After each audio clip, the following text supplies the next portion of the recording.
¿Qué tal, amigos, amigas? Sean bienvenidos a este episodio de Conozca al Autor.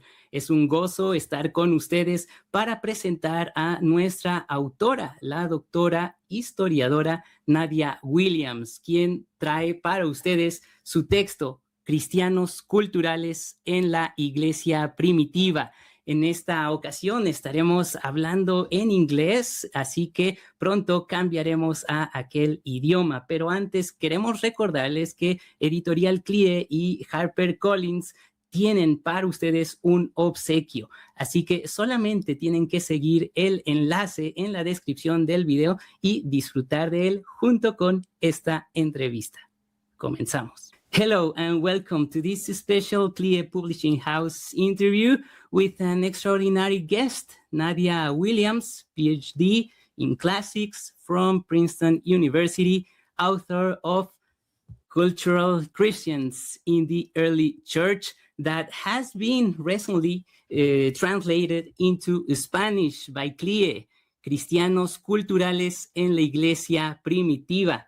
I'm Shealtiel Durán, also author of Editorial CLIE, with this book, Cómo leer y profundizar en el credo que confesamos, and host of Creer, Conocer, Confesar YouTube channel. Nadya, it's a pleasure to have you here with us and talk about your book now available in Spanish. Thank you for joining us. The pleasure is all mine. Thank you so much for having me. I want to start with a little background of you. You are a military historian of the Greco-Roman world. That's a very specific subject, a very specific specialty. What prompted you to study this interesting subject? I was really interested in what makes the ancient world tick, what is special about it, and how do we understand these people who had such a different view from us on so many topics, and yet who had these shared living experiences that we feel as well. And I realized that to study warfare, military history in the ancient world, was the key to understanding these societies' view of persons. And in turn, I came to Christ as an adult. So after I converted to Christianity and started having a greater interest in the history of the early church, I realized that understanding the military culture of the ancient world was also key to understanding the early church. So in antiquity, who were the heroes? Well, they were the military generals. And then suddenly in the early church, we meet heroes like Jesus, somebody who was not a military hero, even though so many people around him had hoped he would be one. And later on, various other individuals, including ones I talk about in this book, like Perpetua, somebody who is very weak, meek, humble, a mother. Like, is that a hero? Not for Romans, but for the early church, these are suddenly the new heroes. So it's a different perspective, a different view of the world. Sure. I think that sometimes we tend to romanticize the history of the early church, and we forgot that these are real people like you and me, and they try to have the best of everything. They want to model their Christian faith, and they enter in this situation with their own culture. In this book, you demonstrate the importance that history itself has in order to comprehend Christianity in dialogue with culture, and sometimes opposed to it, as we will see. But in what other ways can you relate the historical academic knowledge with your Christian faith? Yeah, so all of us, as you said, we are real people, just like people in the early churches were real people. And that's kind of almost a joke to say historians are people too, right?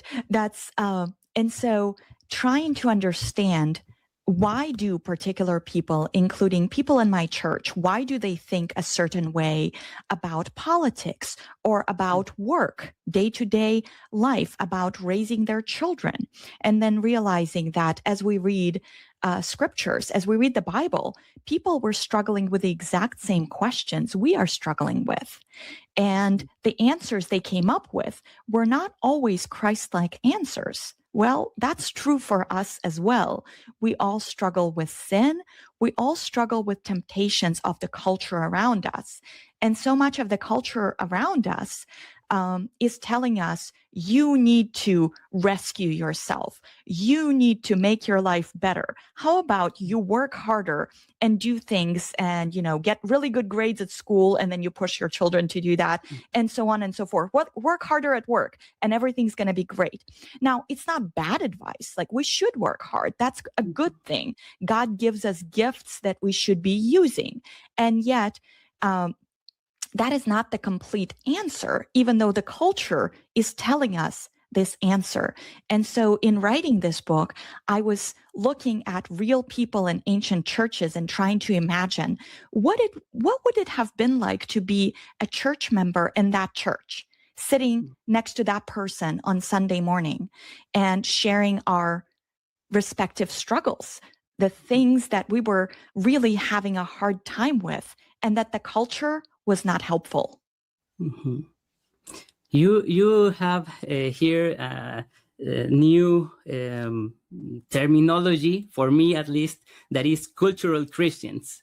And you define it as follow. Let me quote in the book in Spanish first and then in English. You say about cultural Christians, personas que se identifican a sí mismas como cristianas, pero cuyo comportamiento exterior y hasta donde podemos saberlo, sus pensamientos y motivaciones interiores están influidos en gran medida por la cultura que los rodea, más que por su fe cristiana y las enseñanzas de Jesús. I read it now in English. Cultural Christians, this term refers to individuals who self-identify as Christians, but whose outward behavior, and to the extent that we can tell, inward thoughts and motivations are largely influenced by the surrounding culture rather than by their Christian faith and the teaching of Jesus. How would a cultural Christian look like nowadays? So imagine someone who goes to church most Sundays, maybe not every Sunday, but most Sundays, and spends that hour and a half, 2 hours in church. Sunday school, go to service, worship God, sermon, and then you exit the church. And then you just live your life like everybody else around you.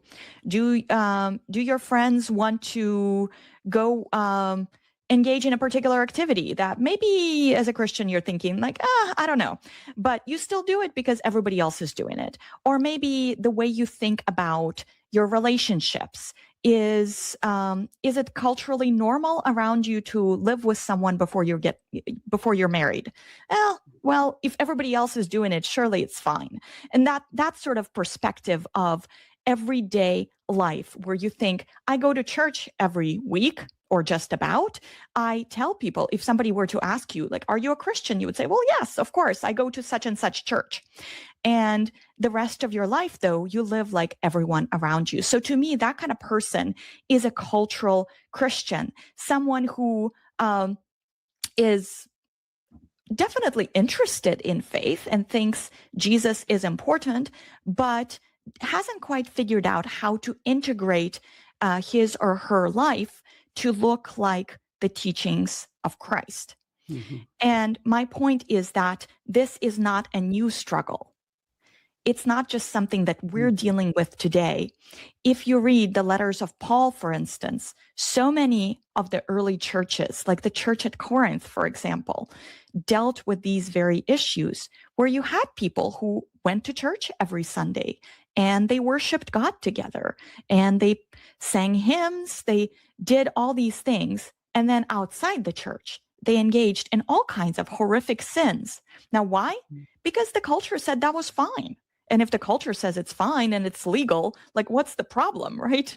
So often we fall short precisely because of this, because the culture has a standard for behavior and life that we think is fine.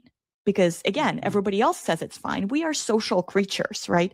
We are all influenced by peer pressure or just what everybody else around us does.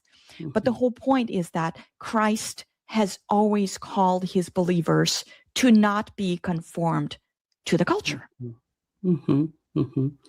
So, dear friends, what do you think about this topic? We would like to read your comments. And remember that Clear Publishing House has a gift for you. So just follow the link in the video description. Here in Mexico, and I could bet in all Latin America, we have this problem with machismo, or this macho culture that you can say it's patriarchally with misogyny, some sort of combination. And we have those things going on. For example, here, there are some people that are against the president, Doctora Claudia Sheinbaum, because she's a woman in this that has the power, and they think that she is not able or capable to running the country. We have seen here somebody or some people calling her names like a maid, they say, and this is very, very awful. But the situation goes far beyond that socially. It comes to the church, because some of those people are pastors that, surprise, they are also against women in leadership, women in ministry. We have a few weeks ago this situation with one of the largest denominations here that has not say a word about the war, but they made a public statement against the Anglican Church because of the new Archbishop. So we have these problems. And in your opinion, what is the most pervasive cultural sin in the U.S.? Well, so I think in the U.S., it's hard to identify just one. And in my book, I end up going through kind of a variety. But perhaps the biggest sort of the umbrella category that we can look at is forgetting that everybody is made in the image of God. See, if we remember that every single person you ever meet is made in God's image. I mean, we're going right back to Genesis. If every single person is made in God's image, how you treat them, how you speak about them matters. And that's where those kinds of disagreements, I mean, it's okay for Christians to have different views on women's ordination, for example, or leadership. I go to a complementarian church. But I also think it's very important for women to be involved in the church and for women to be students of theology and the gospel. And I think God has a plan for every single one of us, men and women in church, whether you are serving in leadership or as the vast majority of us are the sheep of Christ. Like we all, and that includes the leaders too. The leaders are also the sheep of Christ, even if they forget it sometimes. But the point is, if you remember that every single person is a priceless image bearer of God, this imago Dei, that is so important in how we think, how we talk, how we treat others. And that comes back to the kinds of cultural sins I write about. So like the cultural sin in Corinth of how people mistreat each other during the Lord's Supper. It's not just about the sin of gluttony or not sharing food with other people, although Paul obviously says that it is. But it's rather the mistreatment of not seeing your fellow believers, the ones right next to you in church, not seeing them as equally treasured in God's eyes. That is the sin in reality. Or, for instance, the sin of Christian nationalism that Augustine writes about. Again, it really comes down to not seeing the priceless, treasured nature of each person in the world around you. And so that really, we have this desire, which is not, and that desire is not from God, the desire to divide people into us versus them. Mm-hmm. But the whole question is, how did the church explode in the Roman Empire? So in the 3rd century AD, which is the worst time possible to live in the Roman Empire, that is when Christianity grew so much faster than in any other period. Now, why is that? It is because Christians were the ones who treated everyone around them, whether believers or not believers alike, as fellow brothers and sisters. Mm-hmm. It was really beautiful. And so I write about Cyprian, Bishop of Carthage, who did call out his people in his church for sin, for not serving those around them. So it didn't come naturally to people. And we know that those kinds of teachings were successful. Bishops like Cyprian, when they called believers around and said, you have to care for the sick and the dying during this plague. And it worked. The point being, it was not natural. Like for them, the cultural sin was always, I'm going to do my thing. I'm going to take care of me. And yet the church repeatedly called people back to care for others, love others. They are your brothers and sisters. And I think there's a lot for us to learn from that today, because yet again, it is so tempting to turn on other people and attack them because they don't agree with us on every single tiny point in our belief. Mm-hmm. Mm-hmm. It's very, very interesting, this all the mentions that you have shared with us, because in the book you divide all these things in the 9 chapters, where you describe and analyze these cultural sins on property, food, sexual mores, apostasy, women in society and church, individualism, also violence and over doctrine, church and empire, and total separation from the society. Which of these chapters was your favorite, or the most problematic to write, the one that bothers you the most, let's say? Well, it actually may be the same chapter that was both my favorite to write and perhaps in some ways the most difficult.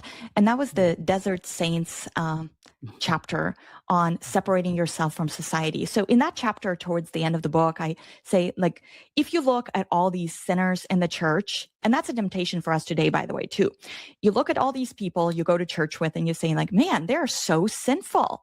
What if, what if I separate myself from them and try to pursue a holy life alone without them? Because again, if everybody around me is such a sinner, maybe I'd be better off alone. So a lot of these early desert saints, desert fathers and mothers, as we call them, kind of operated on this premise. They figured, I'll just go into the desert and live a really holy life away from people. Mm-hmm. Like Saint Anthony. He was sort of the pioneer of this. He shut himself up inside an abandoned Roman fort. See, here's another military connection for you. It's like this abandoned fort and a saint who just encloses himself in. He's a warrior for God. And he just lives there for 20 years alone without any people. And what's fascinating is it didn't actually work the way they hoped it would. For all of these saints, we have biographies that talk about how much they still struggled with sin, even after 20 years in the desert or, inside an abandoned fort. Why? Because we bring our sin nature with us everywhere we go. It's really awkward, but it turns out we are the problem. This is so hard. And a lot of times we don't want to admit this. It's really difficult. And so writing this chapter, I was thinking, like, on the one hand, there's a reason we want to see these people as heroes of faith, and they are, but they're not perfect. These saints, as we call them, were not perfect and sinless. Of course, only one person in world history ever was sinless, and that is Christ. But the point is, we expect something from these desert saints that they can't deliver. But ultimately, so my question was, and kind of my figuring it out in my own life too, writing this chapter, well, so what is the path to sanctification? And ultimately, I argue, it is living in community with our fellow Christians, those people that we think, oh man, they're so sinful. Well, guess what? Come to my house, meet my children. You know who else is sinful? Even our children, even like the really cute, adorable little kids. And us, we all are. And so my point was, you can't run away from sinners by leaving the church. Instead, you have to grow together in sanctification. You have to minister to each other. You have to proclaim the gospel to each other every single day, every single minute. Escaping is not the solution. No, we have to deal with all these urges, all these ways of thoughts, ideas, and try to figure out our Christian faith in this culture. And you have your own culture, we in ours. So it's a very difficult thing to do. And like you say, we need to see, we need to watch and see the example of Jesus himself. Absolutely. I found chapter 8 to be essential and necessary to study today, as we from different parts of the world see the climax of the Christian nationalism that you mentioned before in the U.S. We have seen from POTUS social accounts where I share memes with a president impersonating Jesus, biblical passages utilized to justify some laws, unjust treatment of migrants and criminalization of them. I have family and friends that are so loved, and they are struggling. They tell me, Shell, I can't go to church because I'm afraid ICE has come and take away some families, or the father or the mother of one family. And we see all this colonialism, wars, and the list goes on. And this is defended by MAGA Christians, or Make America Great Again Christians, or evangelicals believing in dominionism. And this is so dangerous because it has been duplicated over here in Mexico and Latin America. The U.S. in this way has influenced Mexico and Latin America in the understanding of the faith. What can you tell your new readers in Hispanoamerica about this? It's really heartbreaking to see. I'm an evangelical, and I want Christ to be proclaimed. And what we see here is this confusion of the gospel with something that is definitely not the gospel. But it's not a new problem. And that's where it's so fascinating to read Augustine's City of God, which is all about this, how in the late Roman Empire, there were people who were really worried that either Christians or the pagans were destroying the empire. So Augustine is writing the City of God right after Rome fell to the Goths in 410. And it was this apocalyptic event. The city of Rome, this great capital, everybody thought it was invincible. And suddenly it fell to the Goths. And the sack of the city was just violent. It was vicious. It was awful. And there were refugees from Rome who fled all over the empire, including to Augustine's city of Hippo in North Africa. And so Augustine wrote The City of God in response to two groups of people who were really struggling in processing this event. On the one hand, there were the few pagans still left in the empire who said, the Christians did it. It's because the pagan gods are now angry because the Christians are not worshiping them. Okay. On the other hand, there were the Christians who said, how could God possibly destroy Rome? Like, how did God not protect us? And what Augustine is saying is, both of you are wrong. God is on his throne, and God is caring for the city of God, which is not the city on earth. So a lot of these things that we see right now, they're painful, they're awful. And as Christians, we should say, this is wrong, this is not the gospel. We should remind brothers and sisters in Christ, this is not the gospel. But also, we should remember that there have been distortions of what God thinks or what God believes over the course of history. And ultimately, it's like, maybe everybody needs to go back and read Job, like where God says, you don't know what I'm thinking, but I'm the one who made the heavens and the earth. I am the one in charge. And so for us, it's a sin of arrogance. Like Christian nationalism is a sin of arrogance, and God will judge this. But also for us, those of us who want to glorify God, our work has not changed. We continue to proclaim God, we continue to glorify God, and we continue to do the things that early Christian leaders like Cyprian and Augustine did, which is minister to those who need us right now. Thank you for your words. And I think that our friends, Latinos, Latinas over there in the US that are following this interview with you are going to be with these words of wisdom and counsel, because it's hard to be there for them. And thank you for talking about this in your book. Dear friends, what do you think about it? You can comment this video, and remember that we have a gift for you. So just follow the link below. Finally, Dr. Nadya, how can we avoid being cultural Christians? We have to dwell in God's word. We have to remember that sanctification is a lifelong process. But we have to continue to follow Christ and really just be in community with other Christians as we grow in it.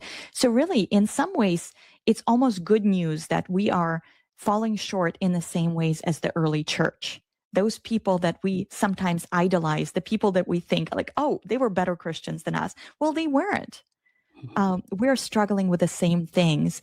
And in some ways, that's also good news in the sense that we can do the things that they were trying to do. They were trying to listen to people like Paul and try to follow Christ, sift through all of the noise of the culture and try to hear God's voice above all else. And this is the same challenge to us. And we're not going to be perfect at this while here on earth. But God is calling us to him, just like he did those people 2,000 years ago. Well, there you have it, dear friends. Cultural Christians in the Early Church by Dr. Nadya Williams, now in Spanish, Cristianos Culturales en la Iglesia Primitiva, published by Editorial CLIE. Thank you, Dr. Nadya Williams, for your contribution to a better understanding and practice of the Christian faith in dialogue with the culture. Thank you so much. This was a delight to join you. Pues ahí lo tienen, queridos amigos, amigas. Ha sido un gozo el poder compartir este tiempo con ustedes. Y finalmente queremos hacerles la invitación a que si quieren más información respecto al texto, puedan consultar nuestro sitio web www.clie.es. Allí podrán encontrar el texto, adquirirlo, o también en Amazon o su librería cristiana favorita. Que Dios les bendiga, gracia y paz.